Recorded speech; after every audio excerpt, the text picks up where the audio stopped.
కేంద్ర కేబినెట్ భేటీ ముగిసింది. ఇప్పుడిప్పుడే శాఖల కేటాయింపుకు సంబంధించిన బ్రేకింగ్ చూస్తున్నాము. నితిన్ గడ్కరీకి మళ్ళీ రోడ్లు రవాణా శాఖను కేటాయించారు. ఒక్కొక్కటిగా శాఖల కేటాయింపుకు సంబంధించి కూడా బ్రేకింగ్ చూస్తున్నాము. నితిన్ గడ్కరీకి మళ్ళీ రోడ్లు రవాణా శాఖను కేటాయించారు. ఇక అలాగే రోడ్డు రవాణా శాఖ సహాయ మంత్రిగా హర్ష్ మల్హోత్రాకు ఆ శాఖను కేటాయించారు.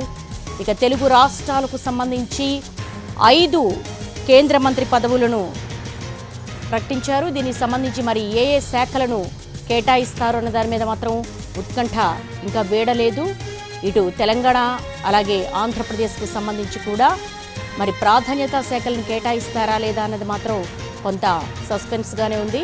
ప్రస్తుతం అయితే శాఖల కేటాయింపుకు సంబంధించి ముందుగా నితిన్ గడ్కరీ, ఆయన గతంలో కూడా రోడ్లు రవాణా శాఖకు ఆయన మంత్రిగానే ఉన్నారు. ఇప్పుడు కూడా ఆయనకు మళ్ళీ అదే శాఖను కేటాయించింది కేంద్ర ప్రభుత్వం. అలాగే సహాయ మంత్రిగా హర్ష్ మల్హోత్రాను నామినేట్ చేస్తూ ప్రస్తుతం మనం చూస్తూ ఉన్నాము శాఖల కేటాయింపుకు సంబంధించి.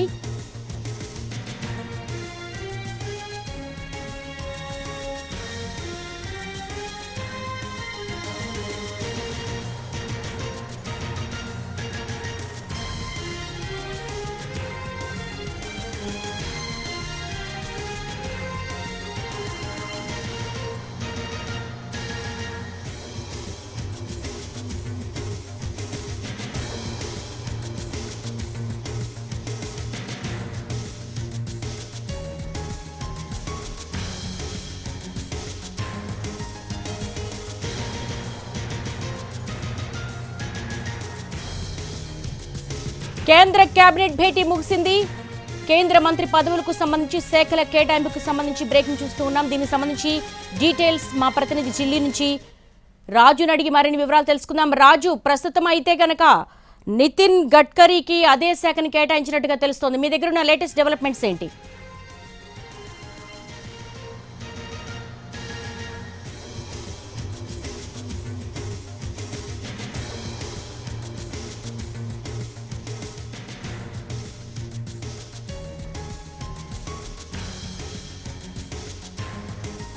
కేంద్ర కేబినెట్ భేటీ ముగిసింది. కొద్దిసేపటి క్రితమే కేంద్ర మంత్రులకు శాఖల కేటాయింపుకు సంబంధించినటువంటి ఇన్ఫర్మేషన్ ఇప్పుడిప్పుడే వస్తోంది. ప్రస్తుతం రోడ్డు రవాణా శాఖ సహాయ మంత్రిగా హర్ష్ మల్హోత్రాకు ఆ శాఖను కేటాయించినట్టుగా తెలుస్తుంది. అలాగే అదే శాఖను మళ్ళీ నితిన్ గడ్కరీకి కూడా కేటాయించారు. ఇక ఆంధ్రప్రదేశ్ ఇటు తెలంగాణకు సంబంధించి కూడా ఏ శాఖలను కేటాయిస్తారు అనే దాని మీద మాత్రం ఉత్కంఠ కొనసాగుతూనే ఉంది.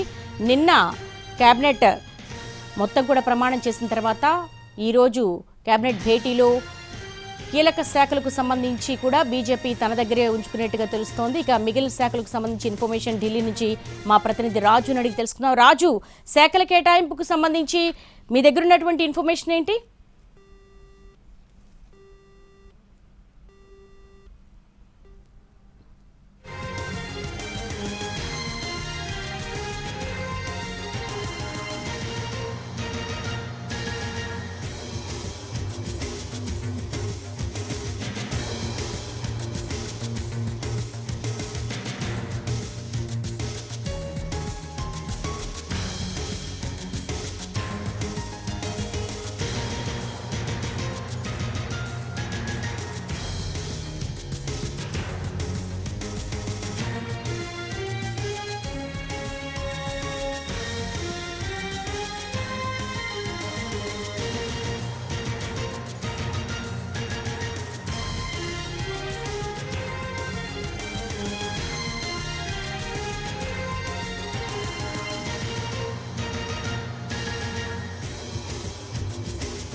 కేంద్ర కేబినెట్ కు సంబంధించి భేటీ ముగిసింది. ఈ భేటీలో అనేక కీలక అంశాలను చర్చించారు. 100 రోజుల ప్రణాళికకు సంబంధించి కూడా ప్రధాని నరేంద్ర మోడీ దిశానిర్దేశం చేశారు. ప్రస్తుతం అయితే నిన్న కేబినెట్ మంత్రులందరూ కూడా ప్రధాని నరేంద్ర మోడీతో పాటు ప్రమాణం చేశారు. ఈ రోజు శాఖల కేటాయింపుకు సంబంధించి తుది కసరత్తు పూర్తయింది. అయితే ఇప్పుడిప్పుడే కొన్ని శాఖలకు సంబంధించినటువంటి ఇన్ఫర్మేషన్ కూడా చూస్తున్నాము. కేంద్ర మంత్రులకు శాఖల కేటాయింపుకు సంబంధించి మొదటగా మళ్ళీ గడ్కరీకే రోడ్డు రవాణా శాఖను కేటాయించారు. అలాగే సహాయ మంత్రిగా హర్ష్ మల్హోత్రా, అలాగే అజయ్ ఢీమ్టా గ్రామీణ పట్టణాభివృద్ధికి సంబంధించి కూడా చాలా కీలకమైనటువంటి చర్చ కూడా జరిగింది. దానికి సంబంధించి ఇంకా ఇన్ఫర్మేషన్ బయటికి రావాల్సింది. ప్రస్తుతం అయితే కేంద్ర కేబినెట్ భేటీ ముగిసింది. నిన్న కేంద్ర మంత్రులుగా ప్రమాణం చేసినటువంటి మంత్రులకు ఆయా శాఖల కేటాయింపుకు సంబంధించి కూడా తుది కసరత్తు పూర్తయింది. ప్రస్తుతం రోడ్డు రవాణా శాఖ సహాయ మంత్రిగా హర్ష్ మల్హోత్రా, అలాగే అజయ్ ఢీమ్టా ఇద్దరు కూడా సహాయ మంత్రులుగా కూడా ఆ శాఖల కేటాయింపు, అలాగే నితిన్ గడ్కరీకి రోడ్డు రవాణా శాఖను కేటాయించారు.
కేంద్ర కేబినెట్ భేటీ ముగిసింది. పలు శాఖలకు సంబంధించి కూడా ఇప్పుడిప్పుడే మనం రిలీజ్ అవుతున్న బ్రేకింగ్ న్యూస్ చూస్తున్నాము. ప్రస్తుతం హోంమంత్రిగా ముందుగా అనుకున్నట్టుగానే కీలకమైన శాఖలన్నీ కూడా బీజేపీ తన దగ్గరే అట్టిపెట్టుకుంది. కేంద్ర హోంమంత్రిగా అమిత్ షా, అలాగే రక్షణ మంత్రిగా రాజ్నాథ్ సింగ్, అలాగే విదేశీ శాఖకు సంబంధించి జైశంకర్ ప్రస్తుతం వస్తున్నాయి చూస్తున్నాం మనము.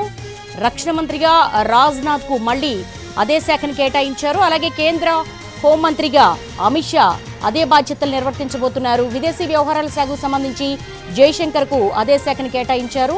ముందుగా అనుకున్న విధంగానే బీజేపీ కీలకమైనటువంటి శాఖలు ఏవైతే ఉన్నాయో ఆర్థిక, రక్షణ, హోం ఈ మూడు శాఖలను కూడా తన దగ్గరే పెట్టుకున్నట్టుగా తెలుస్తోంది. ప్రస్తుతం హోంమంత్రిగా తిరిగి అమిత్ షానే కొనసాగనున్నారు. కేంద్ర హోంమంత్రిగా, రక్షణ మంత్రిగా రాజ్నాథ్ సింగ్ తిరిగి అదే బాధ్యతలు చేపట్టబోతున్నారు.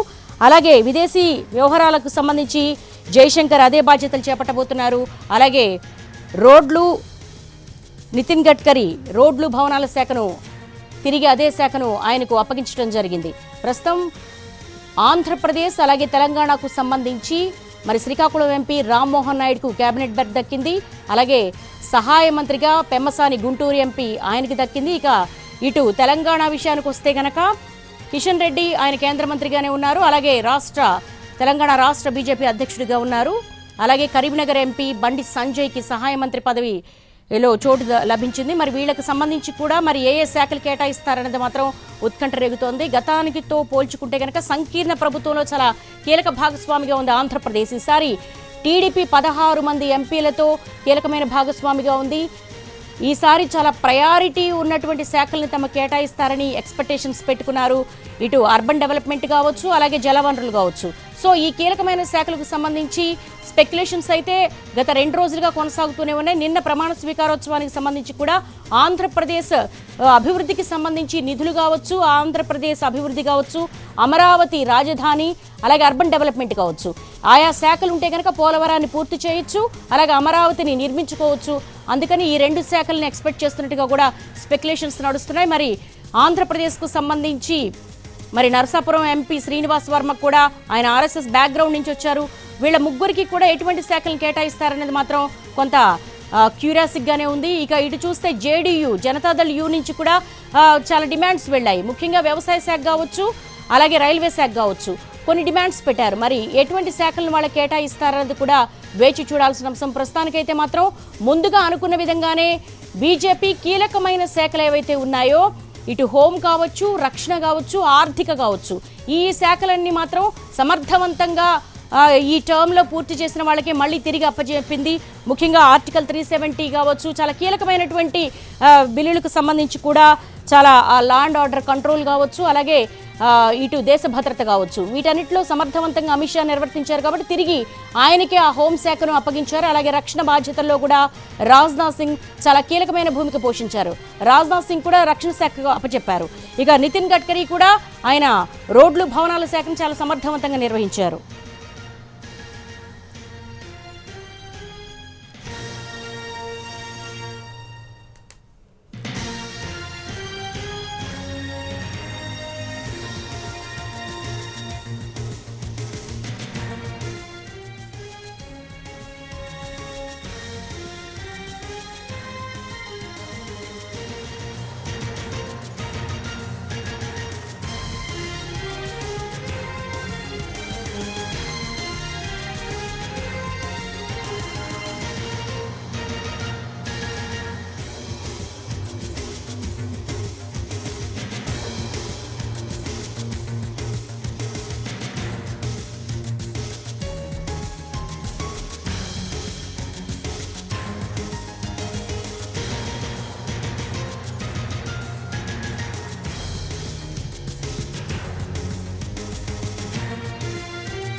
కేంద్ర మంత్రుల శాఖలు ఒక్కొక్కటిగా రిలీజ్ అవుతున్నాయి. ముందుగా అనుకున్న విధంగానే బీజేపీ కీలకమైన శాఖల్ని తన దగ్గరే ఉంచుకుంది. ఇటు హోంశాఖ కావచ్చు, రక్షణ శాఖ కావచ్చు, అలాగే ఆర్థిక శాఖ కావచ్చు, రోడ్లు భవనాల శాఖకు సంబంధించి నితిన్ గడ్కరీ ఆయన రోడ్లు రవాణా శాఖకు సంబంధించి కూడా తిరిగి ఆయనకే బాధ్యతలు అప్పగించారు. ఇక ఇటు కేంద్ర హోంశాఖకు సంబంధించి అమిత్ షా అదే బాధ్యతల్ని ఆయన చేపట్టబోతూ ఉన్నారు. ఇక రక్షణ శాఖకు సంబంధించి చాలా కీలకమైనది రక్షణ శాఖ, దేశ భద్రత కావచ్చు, అలాగే అంతర్గత తీవ్రవాదం కావచ్చు, వీటన్నిటినీ కూడా సమర్థవంతంగా నిర్వహించడంలో రాజ్నాథ్ సింగ్ కూడా చాలా సమర్థవంతంగా మంత్రి పదవిని నిర్వహించారు. కాబట్టి తిరిగి ఆయనకే రాజ్నాథ్ సింగ్కే తిరిగి ఆ బాధ్యతను అప్పగించారు. ఇక విదేశీ వ్యవహారాలకు సంబంధించి కూడా మనం చూస్తూ ఉన్నాము, జయశంకర్కే ఆయనకు అప్పగించారు. ప్రస్తుతం ఒక్కొక్కటిగా శాఖలకు సంబంధించి కేటాయింపులు జరుగుతున్నాయి. ఇక తెలుగు రాష్ట్రాలకు సంబంధించి 5 కేంద్ర మంత్రి పదవులు లభించాయి. దీనికి సంబంధించి కూడా మరి ఎలాంటి శాఖలు కేటాయిస్తారన్నది కూడా వేచి చూడాల్సిన అంశం.